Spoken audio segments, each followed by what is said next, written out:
മനുഷ്യൻ്റെ നീളത്തിൻ്റെ 7 ഇരട്ടിയാണ് മനുഷ്യൻ്റെ ഡൈജസ്റ്റീവ് സിസ്റ്റം.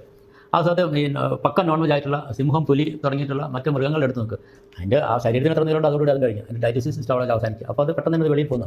അതുകൊണ്ടതിന് മറ്റ് ഇൻഫാക്റ്റ് അവർക്ക് മറ്റ് പ്രശ്നങ്ങളൊന്നും ഉണ്ടാകുന്നില്ല അത്ര മൃഗങ്ങൾക്കൊന്നും. മനുഷ്യ ശരീരത്തിന് പക്ഷേ അങ്ങനെയല്ല. മനുഷ്യർ നിർമ്മിക്കപ്പെട്ടത് ഡൈജസ്റ്റ് വെജിറ്റേറിയൻസ് ആയിരുന്നു. ഇദ്ദേഹം ഈ പറഞ്ഞതിൽ കുറേ മിസ്റ്റേക്കുകളുണ്ട്. ഒരു ആവറേജ് ഹ്യൂമന്റെ ഹൈറ്റ് 1.6 മുതൽ 1.8 മീറ്റർ വരെയാണ്. അതേ ഹ്യൂമന്റെ ഡൈജസ്റ്റീവ് സിസ്റ്റത്തിന്റെ നീളം എന്ന് പറയുന്നത് 6 മുതൽ 9 അടി വരെയാണ്.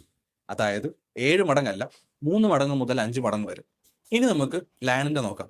ലാൻഡ് ഡൈജസ്റ്റീവ് സിസ്റ്റം ഏകദേശം 6 മുതൽ 7 മീറ്റർ വരെ നീളമുള്ളതാണ്.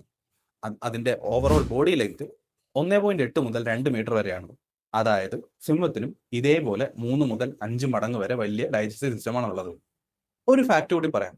കാർണിവോറസിനെ കാട്ടി ഹെർബിവോറസിനാണ് ഏറ്റവും നീളം കൂടിയ ഇൻറ്റസ്റ്റൈൻ ഉള്ളത്. ഇനി ഇദ്ദേഹം വീഡിയോയുടെ അവസാനം പറഞ്ഞ കാര്യം നോക്കാം. മനുഷ്യ ശരീരം നിർമ്മിക്കപ്പെട്ടത് സസ്യബുക്ക് ആയിട്ടാണെന്നാണ് ഇദ്ദേഹം അവകാശപ്പെടുന്നത്. എന്നാൽ അങ്ങനെയല്ല. മനുഷ്യൻ ഒരു ഒമ്നിവോറസ് ആണ്. അതിന് ഒരുപാട് തെളിവുകളുണ്ട്. ഒന്നാമത്തെ തെളിവ് നമ്മുടെ പല്ലുകളാണ്. നമ്മുടെ പല്ലുകൾ 3ആയി തിരിച്ചിരിക്കുന്നു: കാനൈൻ, ഇൻസിസസ്, മോളാർ. ഈ രീതിയിലുള്ള പല്ലുകൾ ഒരു ഒമ്നിവോറസിന് മാത്രം ഉള്ളതാണ്.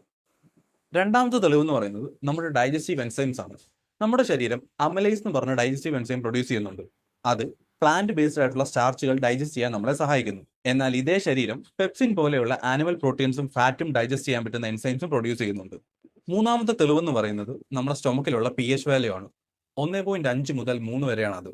ഇത് കൂടുതലും കാർണിവോറസിനോടാണ് ചേർന്ന് നിൽക്കുന്നത്. ഇത് നമ്മുടെ മീറ്റിലുള്ള പത്തോജൻസിനെയൊക്കെ കില്ല് ചെയ്യാൻ നമ്മളെ ഒരുപാട് സഹായിക്കുന്നു. നാലാമത്തെ തെളിവെന്ന് പറയുന്നത് എവല്യൂഷൻ ആയിട്ട് തന്നെ നമ്മൾ മിക്സഡ് ഡയറ്റ് ഫോളോ ചെയ്യുന്നുള്ള കണ്ടെത്തലുകളാണ്.